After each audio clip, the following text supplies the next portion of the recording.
Hey, it's Ryan Thomas, and I want to talk to you about the no-win situation. The no-win situation takes on a completely different level of intensity for a parent or a family unit or a child in a parental alienation situation. And what I mean by that is, look, when there's divorces, there's always going to be back and forth with a parent. You know, people aren't always going to be on their best behavior. There's going to be a little jab. There's going to be a little bit of a barb. There's going to be even the kid may play a parent off of each other. Well, dad lets me do this, or mom lets me do that. But when you're in a parental alienation situation, this is where a lot of times it's born. This is where that alienation goes from what you typically expect to be like, hey, you know, nobody's perfect. We make mistakes. Sometimes we make an offhanded comment about somebody else. But this is the roots of it. This is the roots where you can start to see the power and the leverage that you have over your child and how they think about the world and how they see the world. And in my situation, in this no-win situation, it was really a no-win situation not only for my dad, who was the alienated parent, but also for me, because it was constant turmoil, it was constant stress of trying to manage what was happening, manage the strife, manage the constant barrage of insults or of degrading a parent, somebody that I loved or was really trying to love as that younger child. And so that's sort of the context of what we're talking about here, is this idea of no matter what the other parent does wrong, you can find a way to have it be a no-win situation. And talking to my dad as adults, you know, he referred to it as a box. And no matter which way you went in this box, it was wrong. And if you tried to get out of the box, that was really wrong. But there's no way around, so that anything you can do is completely bastardized. So to give you an example, you have, in my situation, if my dad was to buy me something, it was told to me, he's just trying to buy your love. He doesn't really care about you. He doesn't love you. He's trying to buy your love, as opposed to all of the things that they would buy me. But if he didn't buy me something, then that was also something to say, he doesn't care. He's not a real parent. Because Ryan, if he was a real parent, he would buy it for you as your father. He would just pick it up and buy it for you. So either way, if he bought it, he was buying me. If he didn't buy it, he was neglectful. It's the same thing with homework. If he didn't take the interest in it that they did or that my mom did, he didn't care about you.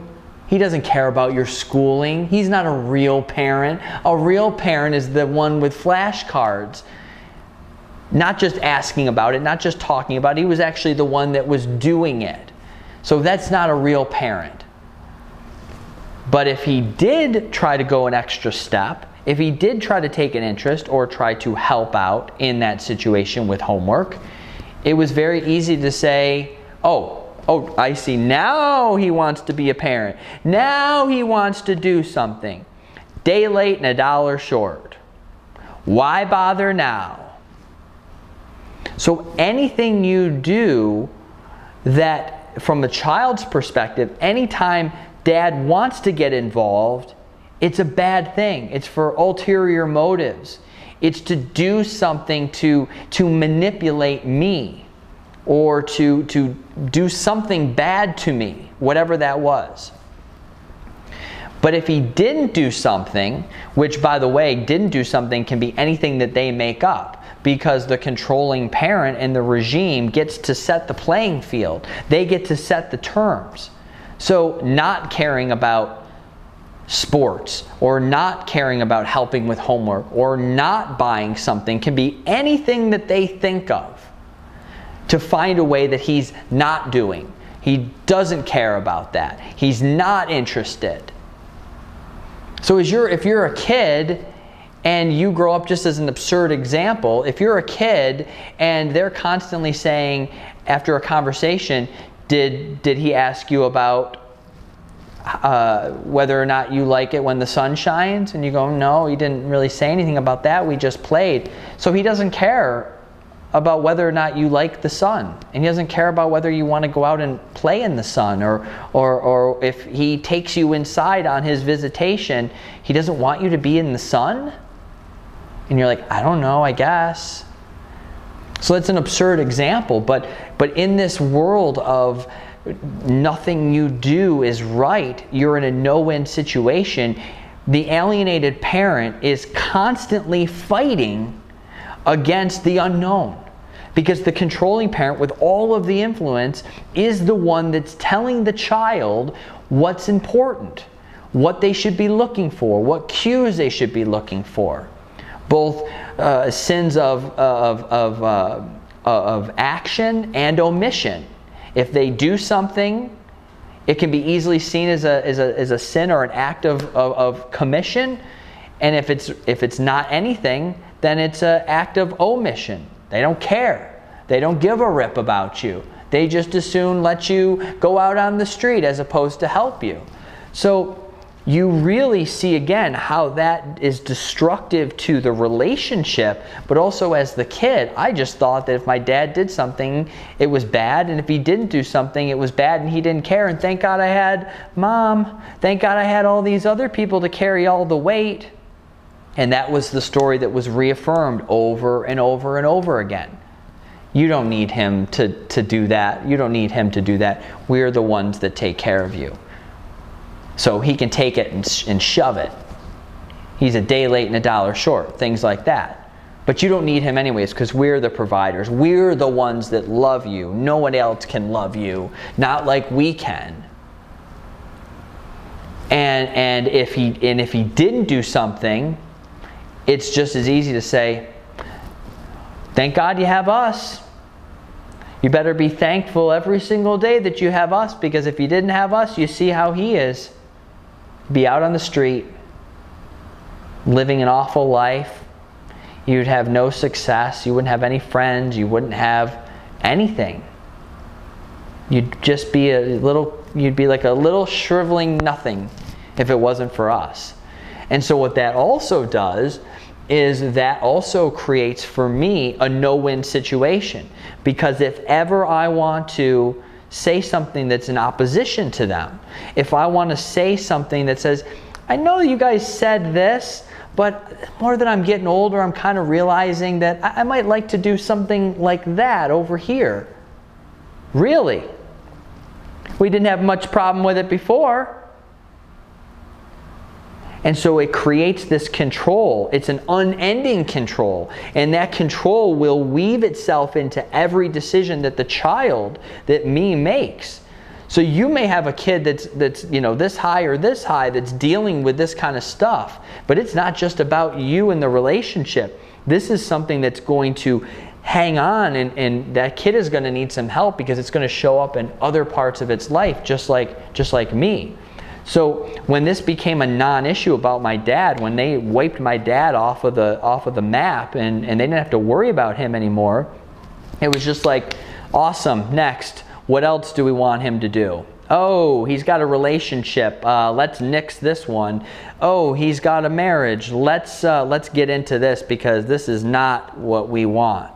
And so it really stays with you, so that anytime you want to, again, draw outside the lines, have your own thoughts, they will just as easily pull. Who was the one that was there for you? When he didn't care, it was us. When he didn't, it was us. If it wasn't for us, it gives them carte blanche over your entire life, over the child's entire life. They're always in a constant state of beholding.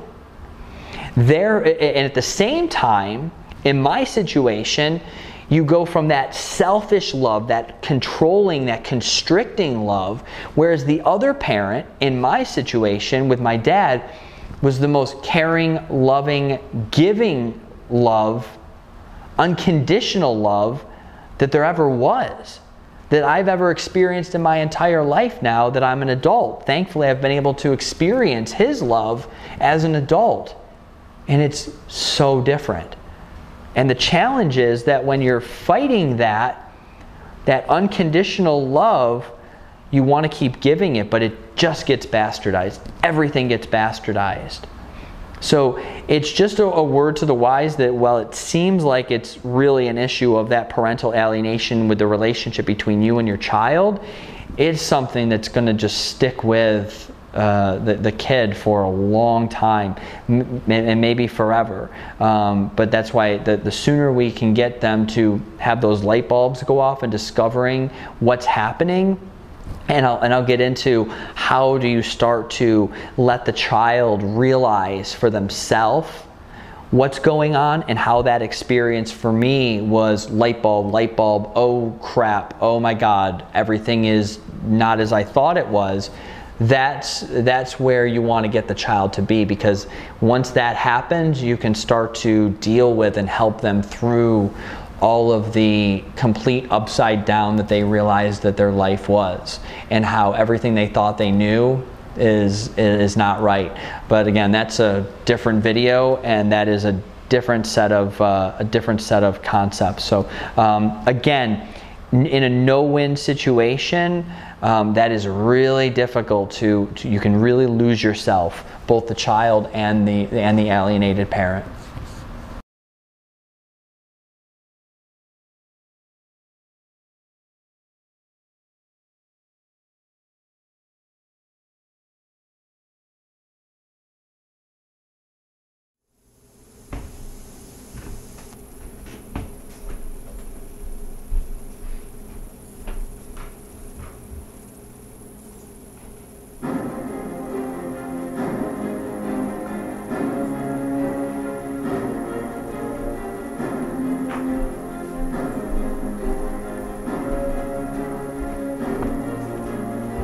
You are watching Krights television, streaming 24 hours on the issues that concern non-custodial parents.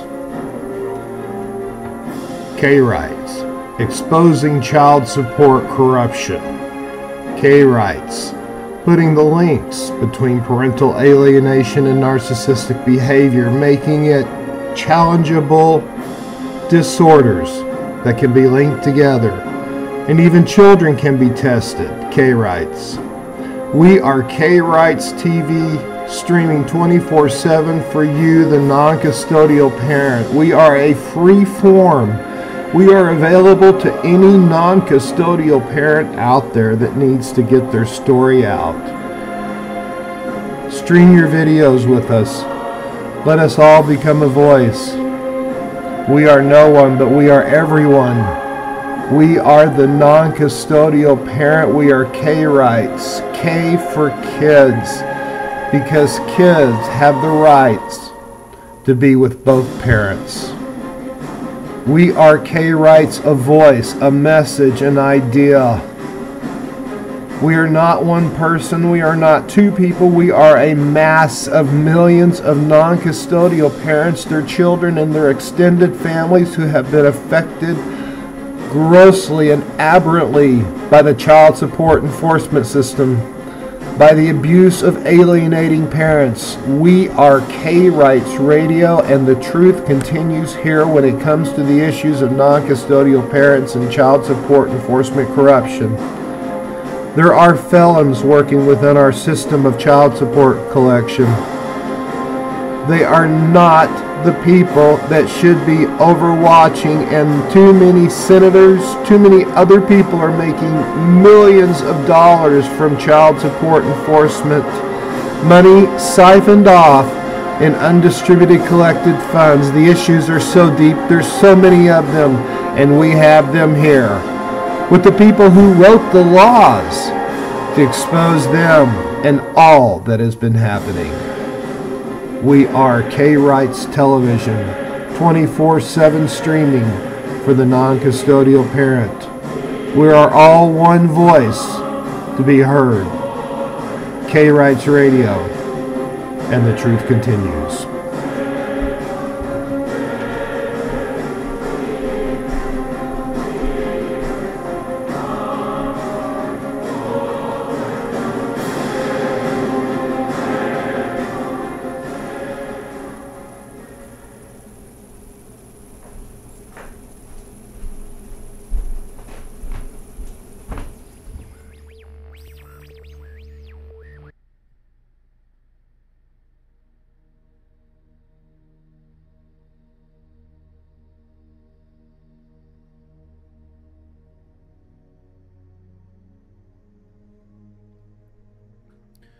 The narcissist has no use for the one he or she cannot control. Narcissists hate free spirits, the individual who is an individual, the man or woman who is able and unafraid to think critically, the person who is in touch with his or her creative side, basically anyone who is halfway capable of thinking and dreaming for themselves will be despised by the narcissist. Why? It's because the free-spirited person presents an obstacle to the narcissist and his insatiable desire to control anybody and everybody in his or her circle of so-called relationships. A so-called relationship with a narcissist is no relationship at all. There's nothing mutual about it. It is a form of slavery. It is master to servant. It is superior to inferior. It is controller to controllee. It's not much different than the relationship a farmer has with an ox, a rancher has with a horse, or a machinist has with a press. If you provide the narcissist in your life the control they desire, they will be more than happy to maintain a, quote, relationship with you. If you do not give the narc in your life the control they desire, expect to be the target of their rage, or if you're lucky, abandonment. I say if you're lucky because many narcs seek to destroy the ones that they cannot control. I've personally discovered that most narcissists are more than happy to maintain a phony relationship with you if only you will provide them a single pearl or two of your own soul, flesh, or finances that they can trample on. You know, like the swine Jesus warned us about in Matthew chapter 7. Even if you decide to hand little parts of yourself over to the narc in your life, even a pearl at a time, you will still eventually find the core of your soul trampled underfoot by the narc and his or her minions. But hey, in the meantime, you can at least pretend you're enjoying a relationship with them, right? Let me make this point clear to you, and this is something I have to continually and repeatedly make to my own soul. If the narc in your life can't control you, you mean nothing to them. They don't love you, and they do not care for you. When I say you, I mean the real you. I mean the things about your personality, life, and spirit that define the true you, the things that make you who you are and what you are. The narcissist could care less about those things.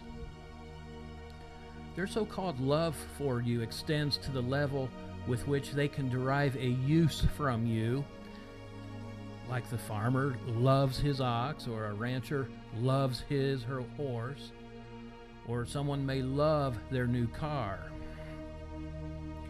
Most of the time, that use is nothing more than a sensation of empowerment that the narcissist experiences when he or she believes they have exercised power over some aspect of your person, be it your perceptions, your emotions, your thoughts, or your behavior. Sometimes that use is the enhancement of the narcissist's own image for the benefit of those he or she is attempting to impress, much like a prop in a staged production. Sometimes the usefulness they derive from you can range from a simple kissing of their butt to conning you out of your entire life savings.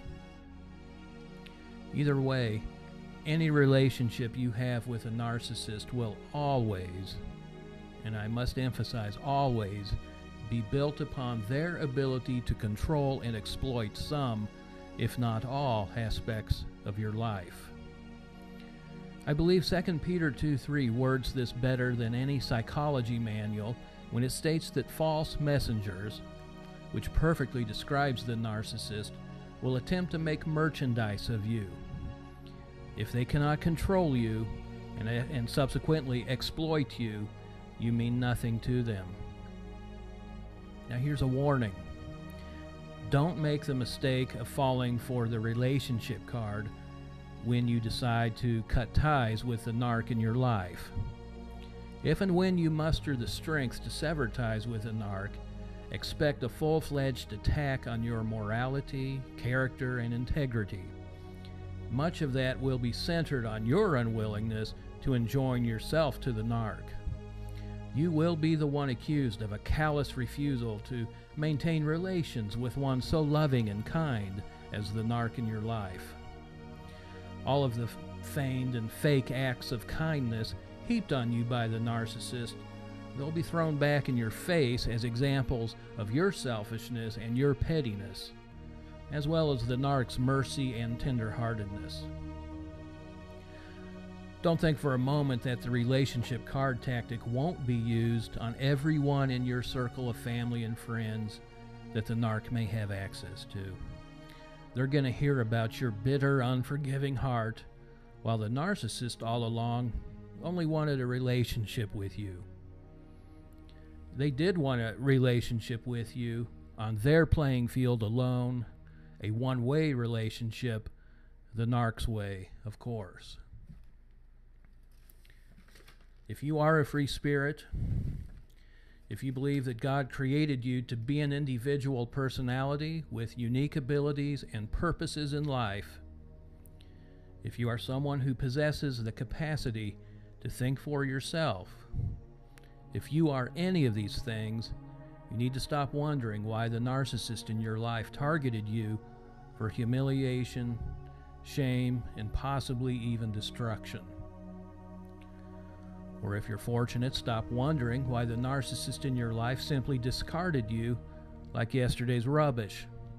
Face up to the truth, as painful as it is, that the narc has no use for those he or she cannot control and subsequently exploit. You are watching Krights TV, where the truth continues.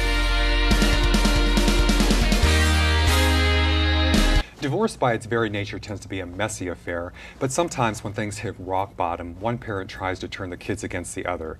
That can lead to false accusations of physical or sexual abuse and sometimes even murder. Today, Catherine McWillie and Dr. Jane Major are here.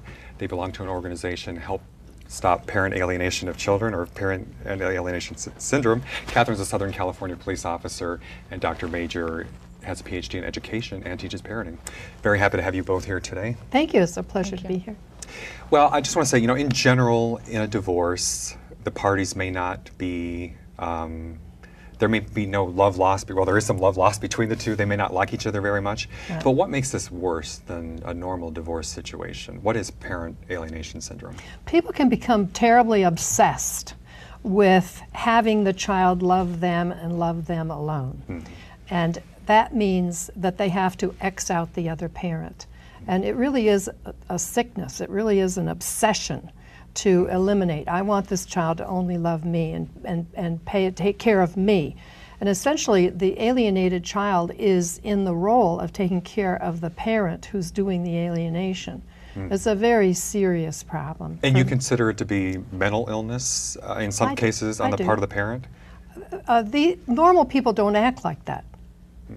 Normal people solve their problems as they develop. They don't escalate their problems with drama and come in with all kinds of false allegations and create mayhem. Especially, they don't use their child as a pawn. Right, the children really become weapons in effect. And in fact, I think, or at least Catherine said that you can consider it child abuse as well. It's the worst case scenario of child abuse because children are having their will and their choice taken away from them.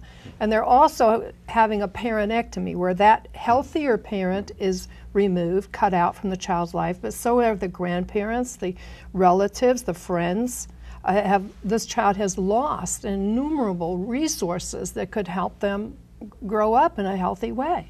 Now, the interesting or the unfortunate thing about this is, though, that it's not even just the parent bad-mouthing the kid, but really you get the kid participating in effect, right? Because you have the kid, not just mommy saying daddy's a bad guy or daddy saying mommy's a bad woman, But the little kid starts saying, "Oh, I hate daddy," or "I That's hate the mommy," brainwashing. and That's brainwashing and programming, and they believe it. Children are very suggestible, and if they hear this message over and over again about what a horrible person their mother is or their father is, and by the way, this is gender neutral. right. As many women get involved in this horror as men do.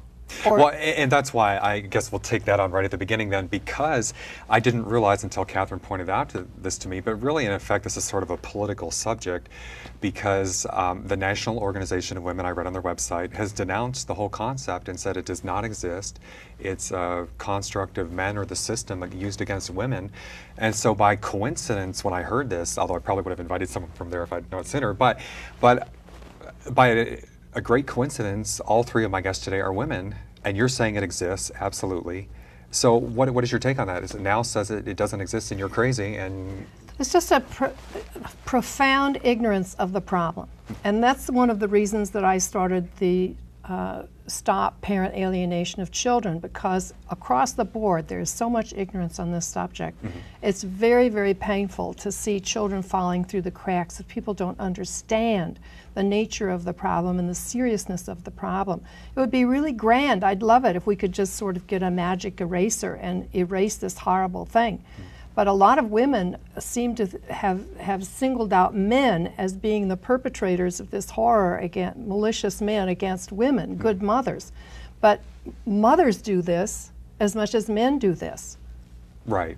Yeah, and I have no doubt. It's a gender-neutral thing. Yeah, and I just assumed when we were first discussing this that it worked both ways. It never occurred to me that some women would take issue saying that, oh, the guys are just saying that because, you know, they can use it. They're trying to get the women. advantage in court to have custody of their child when they're really this horrible person, and the horribleness has been fabricated. Cannot be proven because it's... Now, in some cases, though, as I believe, Catherine, you were saying, though, the courts and the legal system, though, may not be aware of this concept or what's really happening.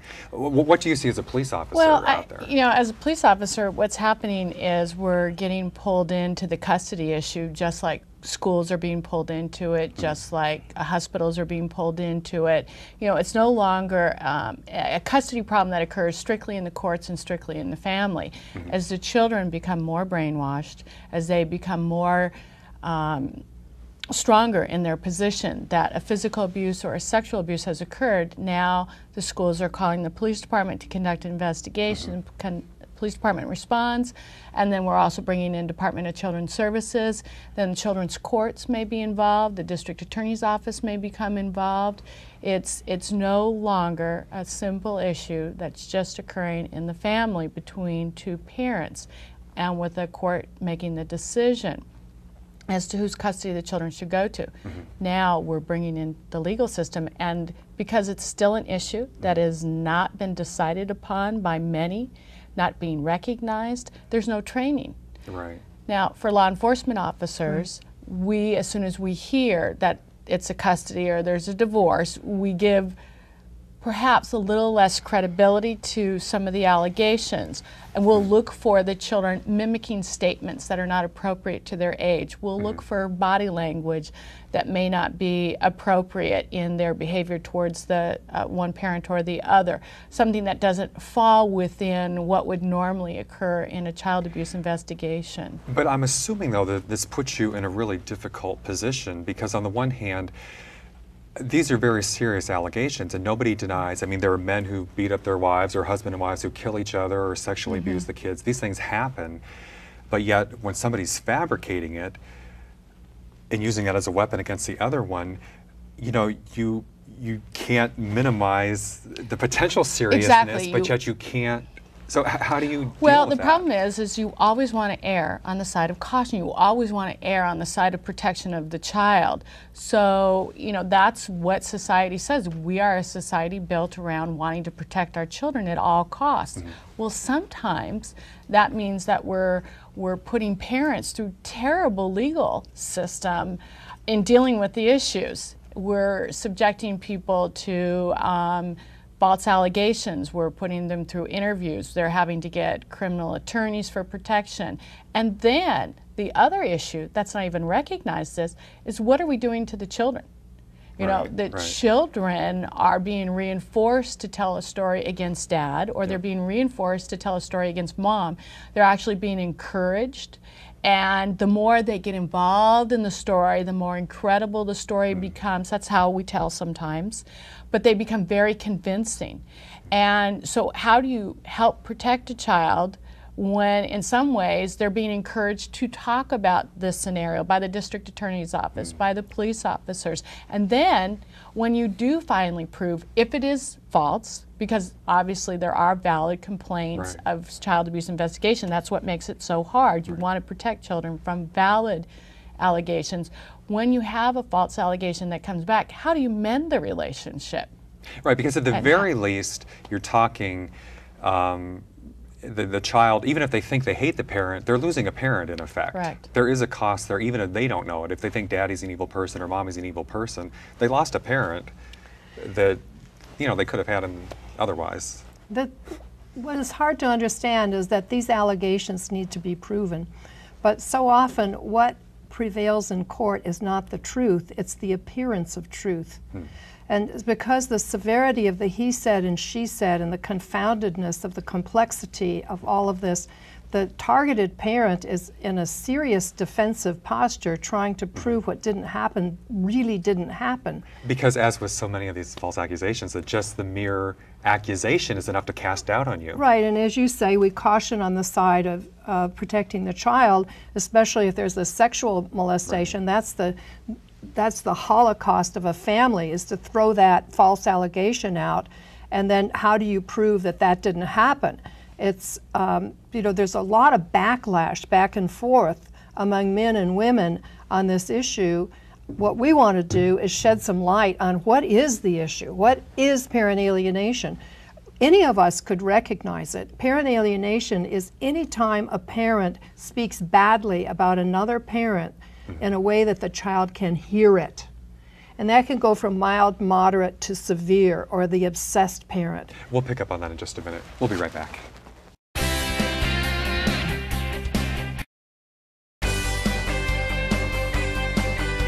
And we're back with Catherine McWillie and Dr. Jane Major today talking about parental alienation syndrome.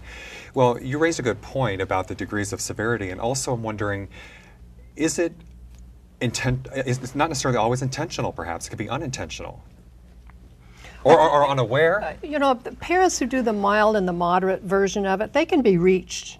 The parent that goes ballistic and loses control and they can go to anger management parenting, all kinds of therapy, and get some help to realize this is not the way to be. But the obsessed parent, we have no protocol for helping them. We can't reverse that. They are done. And now we have to do this dance or this reaction to whatever they do, because they don't bend. It's a very serious psychiatric problem that they have. How common is this? In that top 10 to 15% of the people who routinely go back to family law court, it's extremely common. Okay. And do you know, I mean, what numbers are we talking? I think you had said something about possibly well, you know, millions of people. I'm right now, I'm at a point where I'm trying to question some of the numbers and the research, you know, as I have my own company and I've been doing research in this issue for the past 10 years with my company, Custody Calculations, and I'm starting to question some of the numbers. The mild and severe happen in almost, you know, almost every case. Well, that's what I'm where wondering. Where there's not an amicable divorce. Right, and even that's when the thing. You don't like, you're getting a divorce, you probably don't like the other person. And I think a lot of people don't go for the high road. So I mean, I think there's a tendency almost by default in divorce to go for the low road, and you get into situations like this. Well, and the family law courts are set up for an adversarial position, and they reward the winner.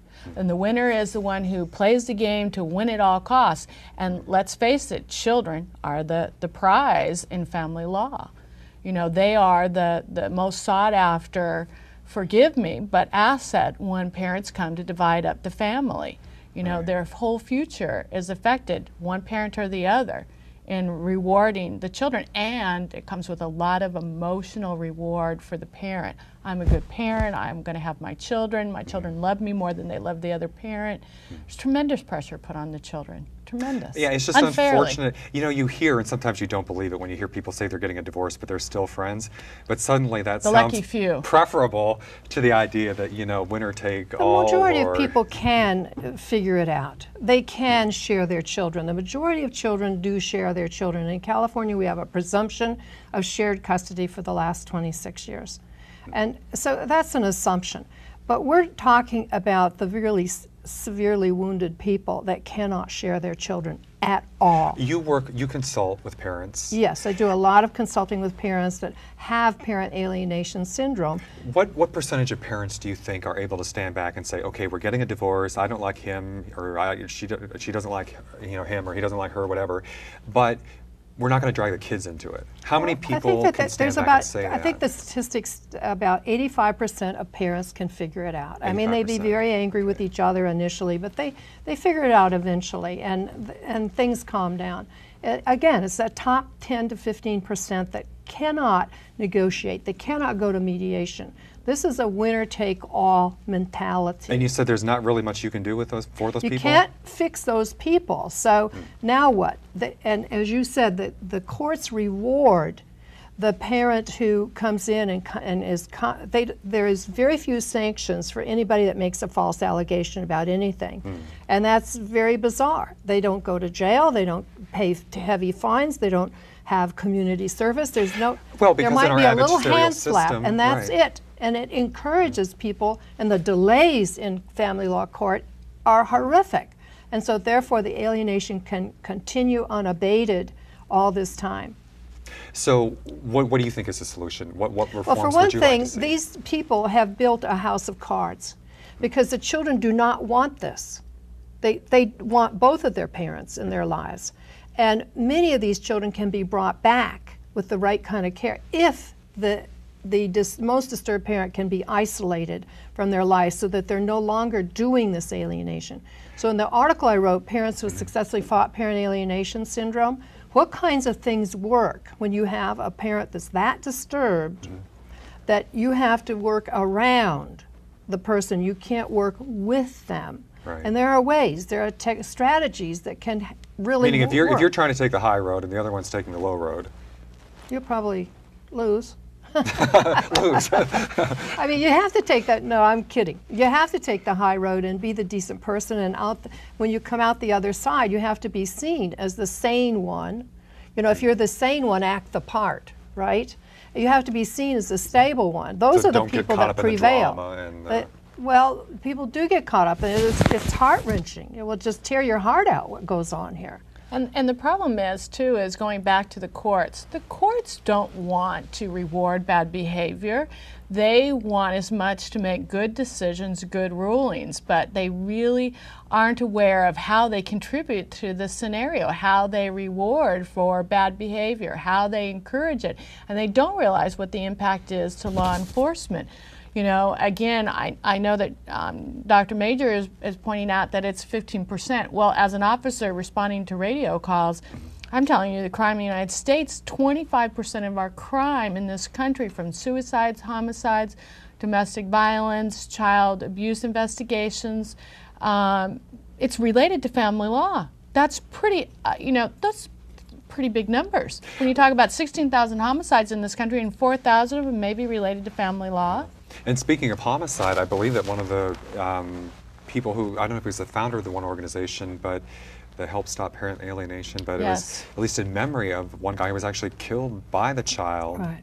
Do you want to tell us what happened in that situation? Yeah, it was a terrible situation. The child's under the age of 10. The father has been accused of physical abuse, allegations of abuse numerous times, investigated, it cleared.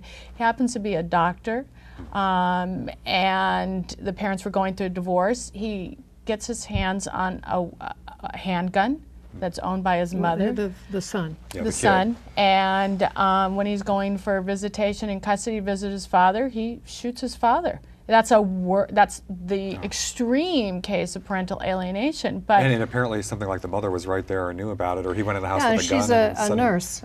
This is this is Dr. Lostro, Rick Lostro, Help Stop Pass, for anybody that's interested in knowing about that.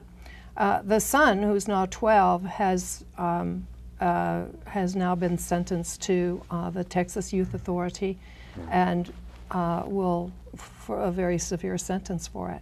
Wow, Not that realizing was that there was serious parent alienation going on the part of his mother to get it to the point where he would pick up a gun and shoot his father in the back several times. But that's the point that we're talking about here, is we're pushing children to the point where they're breaking.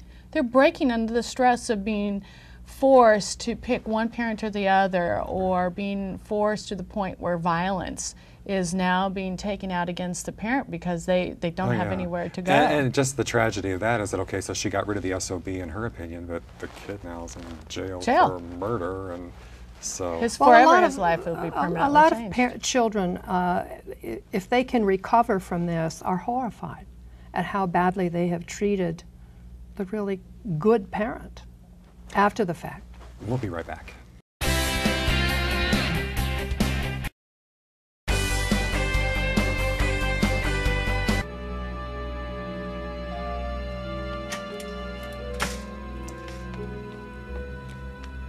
Now you have got to promise me, Jake, that you are not going to tell any of the people at the viewing that Mrs. Bender was killed by a zombie. Promise me. It's disrespectful, and it'll upset the old people, and before you know it, they're going to be dropping like flies. I'm just joking, honey. No one else is going to die, okay? What's a restraining order? A what? A restraining order. A restraining order? It means that Peter can't come to the house anymore. Why? Because the court said so, at least for a time being. Why? We discussed this, Jake. Remember all of the things that your daddy did? Remember how he left you in the car, and when you came home that one night, how upset you were? Yeah. Well, that's wrong. That's wrong, and you could have been hurt. And until we go to the court and get all these things figured out, I really don't want to put you in any kind of danger. Okay? It would kill me if I let Peter harm you in any way. Do you understand? Good. Okay. Look, I don't want to go to this funeral any more than you do, but we were the last people to see Mrs. Bender alive, so we've got to go. Okay? Just my luck. Now I gotta find a new babysitter. We were taking a look at Jake's Closet. Joining me now is the writer and director of that film, Shelley Ryan.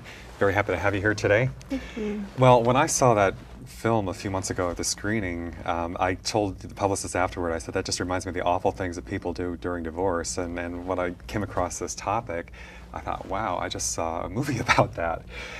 You hear the mother basically fishing for a reason to get a restraining order, is the way I take that. Is that... What I heard was the example of the suggestibility of children. And all of this mystery is going on around them, and it doesn't feel good because it isn't good. What is a restraining order? Well, why would you get a restraining order against my dad? And the explanation that is given for it is confusing, and there's no sense to be made of it in this child's experience. So mom has the opportunity to prevail in this. Mm-hmm. And she's looking for a reason. Like, oh, he left you alone in the car. Or, oh my God, how could you do that? No, more than not you should. But I mean, she was looking for a reason there.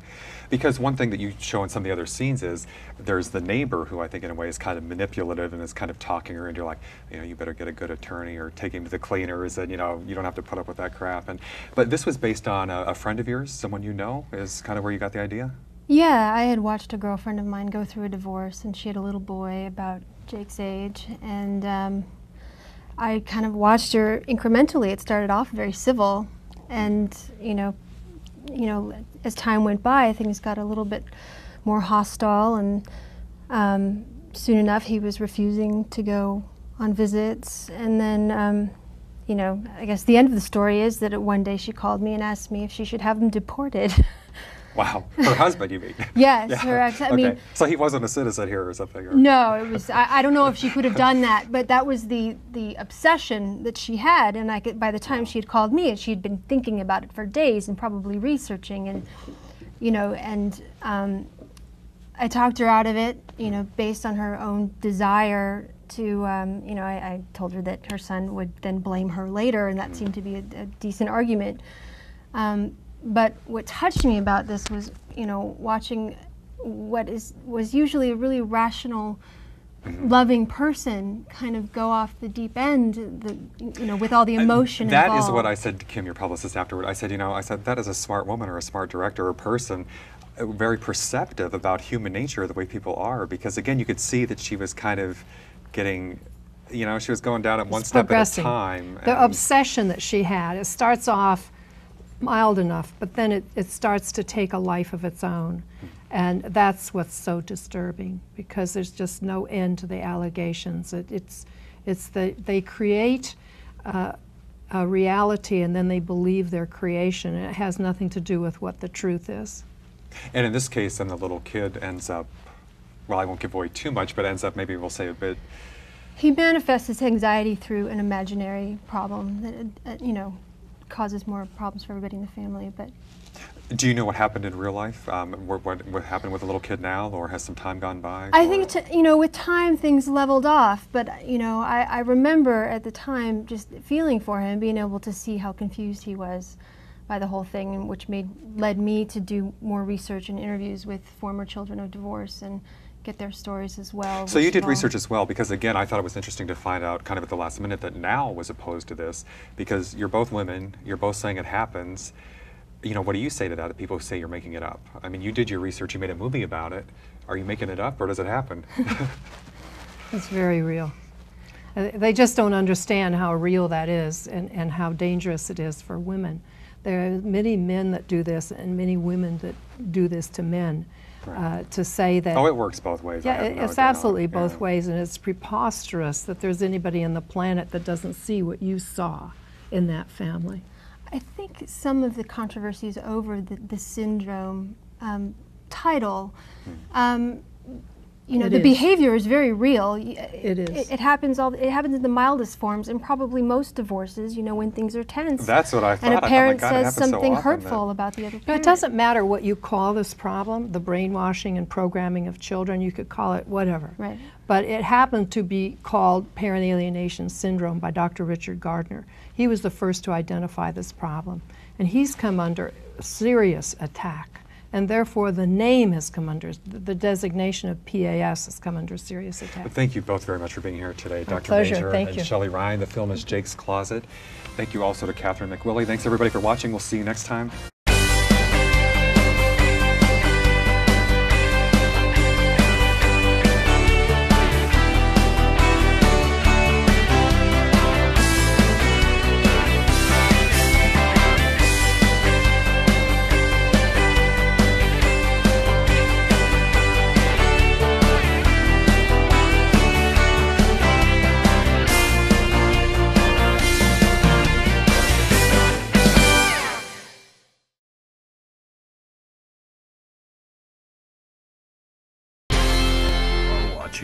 Krights TV, where the truth continues.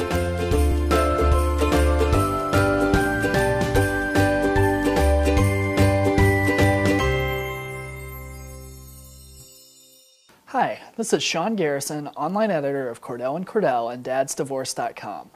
Today we are joined by Dr. Samantha Rodman, who is a licensed psychologist and author of the upcoming book, How to Talk to Your Kids About Divorce, which is due out in August. Dr. Rodman has experience with a wide variety of issues and conducts both individual and couples therapy. Today we will talk with her about her upcoming book and discuss some recent research she has reviewed regarding parental alienation. Dr. Rodman, how are you doing this morning? Good, how are you? Fine, thank you. Can you start by telling us a little bit about your book and the kind of advice readers can expect to find there? Well, my book is going to be about how to talk to kids about divorce from ages 2 up through teenagers, so every level. And it basically focuses on the idea that if you treat your children with empathy and respect and honesty throughout the process of divorce, and to communicate openly with them and focus on continuing to spend quality time together and answer any questions that they may have, and to basically focus on their development, age appropriate, so for young kids to realize that they're not going to be able to take on more responsibility just because they may have to, you know, to empathize with them and what they're losing in the divorce. Then you should be able to buffer a lot of the negative effects. Sure, definitely. You've mentioned that during the course of your research, you came across a lot of interesting and really concerning information regarding parental alienation. You've made the point that in counseling, you often see the process of parental alienation actually start to begin while couples are still together. Can you expound on that and give some examples of how parental alienation starts to manifest itself in intact families? Yeah, sure. I mean, this is pretty frequent. What's uncommon is for it to get to the point that it's actually classic parental alienation, where classic parental alienation, the child doesn't even want to see the other parent. They don't want to know them. They hate them. They say things that don't even sound like a child's words. They say things that basically they've heard from the other parent or other family members. And it's kind of a version of brainwashing, but it's extended because the child themselves participates in it. The child has jumped on the bandwagon fully about rejecting the other parent. But the roots of this can start when the parents are together, as you're saying. It's kind of the thing that you see where sometimes a child and one child and one parent are the main unit, like they're the ones who look at each other and roll their eyes, like mom and the daughter roll their eyes at dad, or, you know, the dad of the two kids kind of think that mommy flies off the handle all the time, and they act kind of patronizing or condescending about mommy. And this sort of behavior is called triangulation, where it's the kid and the parent against another parent. And that can be really toxic for the children because they don't learn to respect both parents equally. In fact, they just learn that one parent should be respected and the other parent should kind of be made fun of. Right. And when you see that start to become a palpable issue in relationships, what kind of advice do you give couples on how to handle that? Well, both people have to be committed to change. The real root of this is that the parents don't get along. It has nothing to do with the children. The children are just going along for the ride. The relationship between the parents has to be addressed. In some situations, that means couples counseling with both committed to working on repairing the marriage or the partnership. And in other cases, it's going to be that they resolve that they have irreconcilable differences and they have to divorce. But either way, the parents need to put the children's development first, because the children, it's a very toxic and unhealthy situation for children to learn that one parent is not to be loved and respected. That takes away 50% of their parents, and it's 50% of themselves. When children don't like one parent, when they really reject one parent, it's like rejecting 50% of themselves. Their self-esteem is really on the line there, even though they may not realize it at the time. Yeah, absolutely. Is there anything else you'd like to add? No, I mean, thank you for having me. This is a really important topic. If you notice, any of your listeners notice any early signs where their children seem to be against them and making fun of them or rejecting them, it's a time to get the whole family into counseling. You don't want to wait, because those things don't repair themselves. They just get worse and worse, and the father or the mother, whoever's being rejected, just gets pushed further away from the kids, and they can't really make up that lost ground. Thank you, Dr. Rodman. We enjoyed speaking with you here at Dad's Divorce. Oh, yeah. Thanks so much for having me. That was Dr. Samantha Rodman. Be sure to look for her book, How to Talk to Kids About Divorce, when it is released in August. For more information and interesting articles regarding parental alienation, be sure to visit dadsdivorce.com. This has been Sean Garrison, online editor of Cordell & Cordell and Dad's Divorce.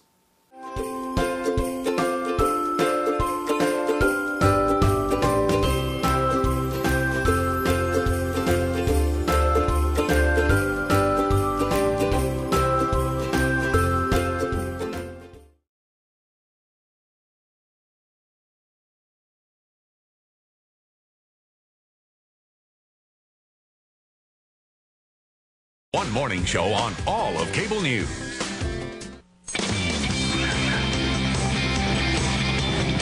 You read about deadbeat parents in the papers and see it on TV all the time. But now someone wants to take a further step. Dick Clark Productions is entertaining an idea of producing a reality show which goes after these parents. The show would track the investigation, arrest, and court process for the deadbeat mom or dad. But critics say it's unfair, and the reason why lots of these parents don't pay up isn't because they're deadbeat dads or deadbeat moms at all. They're just dead broke.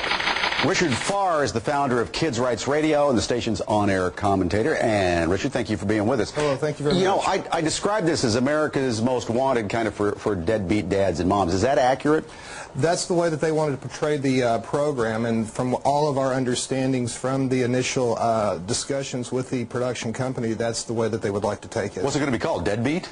There hasn't been an absolute name yet, and right now they're at the process of working on a sales tape for the program, so this is stopping something that could bring upon damaging stereotypes and humiliating people way before they'd ever gets into actual production. Oh, really? You think that it could be stereotypical? Because I guess you're saying that non-custodial parents, they're not all deadbeats. Some of them just don't have money. Well, that's correct, and then also there's tremendous errors within the child support enforcement system, as well as that there's a lot of money that is in the child support enforcement system, and that's not getting to the children at all. Okay, we have a question in the audience for you, Richard. Sure. Actually, two questions. First of all, if they're not making payments to support their own kids, they're not really dads or moms. Okay. Secondly, if they don't have any money, there are many other things they can do to help their kids out. Well, have you found that out, Richard? If they don't have the money, how do they help? There's a lot of parents that work very hard just to be able to be involved in a child's life. The court seems to have an opinion and an attitude to route parents out of the lives of children once you become a non-custodial parent. Yeah.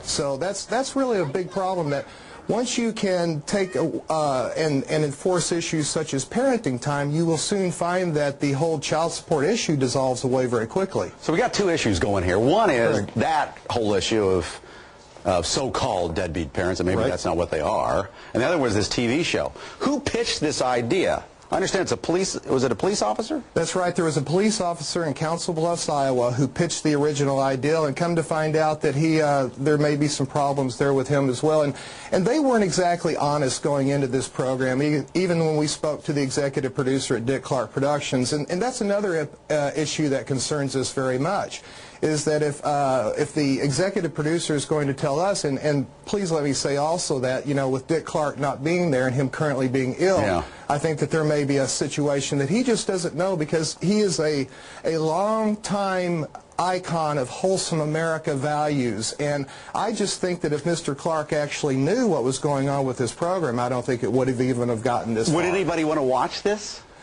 You know, I'm sure that there's a part of American society that would enjoy seeing, you know, a human being displayed and humiliated. But I think for the most part that this cuts to the very central core of America's and American families. But I can just hear people saying, Richard, oh, it's just TV. Yeah, well, you know, TV has a great influence in American lives. It's where we get our news, and it's where we learn what exactly is going on within our society. Yeah. What's Dick Clark Productions? What's the latest that you've heard from them? The last that we heard from him, I had discussions with Michael Richards, who is the executive producer. First, he told me that that they had no plans any longer to do the show. Yeah. And then they turned around and they told us that they were going forward with the program as well. Okay, well, let us know what goes on there. And do you want a campaign? You want people to call? Oh, I don't want to call for that.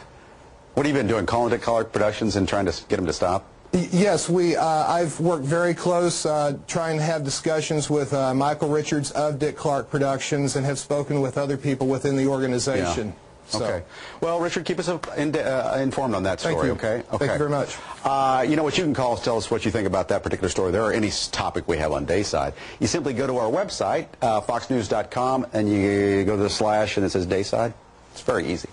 Up next, these two teens thought they were doing a good deed, so why did a neighbor sue them for leaving cookies on her porch? You are watching Krights TV, where the truth continues.